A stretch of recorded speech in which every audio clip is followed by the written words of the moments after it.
Por exemplo, Adão e Eva, eles devem ter vivido numa bolha. O fato é o seguinte, eles geraram 2 filhos, Caim e Abel. Caim matou Abel. Aí Caim foi expulso do paraíso. Saiu para uma cidade chamada Nod, que era uma cidade já, uma civilização super estruturada, e casou com uma mulher e teve muitos filhos. E a Bíblia não está nem aí para te explicar como é que isso aconteceu. Como é que a cidade já estava lá? Já estava lá. Se Adão e Eva tinham acabado de aparecer, ou se tinham aparecido, de onde já estava lá? Como, por exemplo, no capítulo 6, outra vez, antes dos Benai Elohim descerem e possuírem as filhas dos homens e gerarem os Nefilim, que em hebraico significam os filhos dos que caíram e que se tornaram gigantes, eram gigantes, seres desproporcionais, que estão sendo achados há muitos anos, e a arqueologia encobre. A arqueologia não deixa que isso venha a público, porque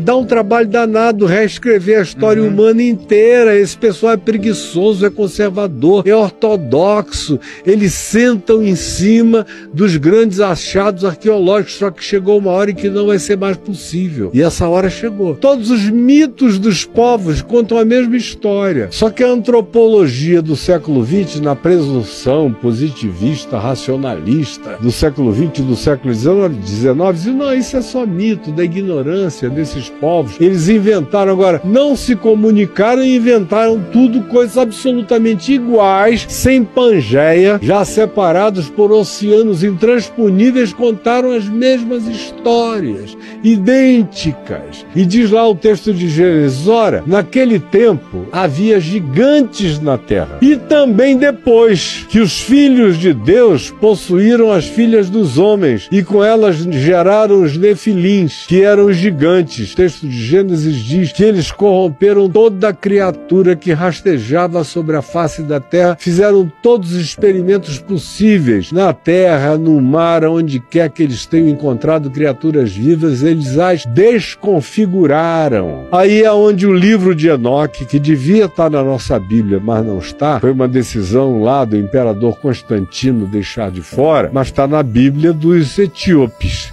Se você pegar a Bíblia dos etíopes, o livro de Enoque consta lá. Você vai ver a mesma história com detalhes. Que detalhes são esses? Que eles trouxeram essas tecnologias que eram entendidas pelos povos antigos como magias e que eles evocaram para si o lugar de adoração de deuses. Foram adorados como deuses por gerações e gerações e gerações. Corromperam a natureza humana, a natureza da criação, a natureza de todos os animais, de modo que quase tudo que a gente vê como mito, metade homem, metade peixe, metade isso, metade aquilo, não foi mito, foram coisas que aconteceram com experimentos genéticos. Você vê, por exemplo, Flávio Josefos, que é o grande escritor judeu, que ganhou esse nome depois para criar uma adaptação romana para sobreviver entre os romanos, e que reescreveu toda a história judaica do Gênesis para frente, até depois da queda de Jerusalém e mais um pouco. Ele diz aos gregos, ele diz, vocês gregos, todo o panteão de vocês foi verdade, não foram mitos. E ele diz, são os seres descritos em Gênesis, no capítulo 6, da fusão dos Benai Elohim com as filhas dos homens. De modo que o que Freud se apropriou como uma psicologia humana, usando o panteão greco-romano como simbolização, manifestação arquetípica exacerbada da natureza humana exagerada, de fato aconteceu.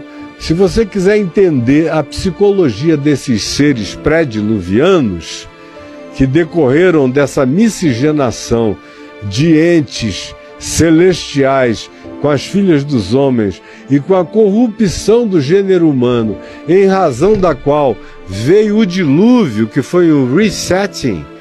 O dilúvio está explicitamente dito que não tinha mais saída. Se a humanidade, ou o que tinha restado da humanidade, continuasse daquele jeito, tinha acabado tudo há muito tempo atrás. O dilúvio foi um resetting, para ver se a gente rehumanizava o planeta e recomeçava de novo.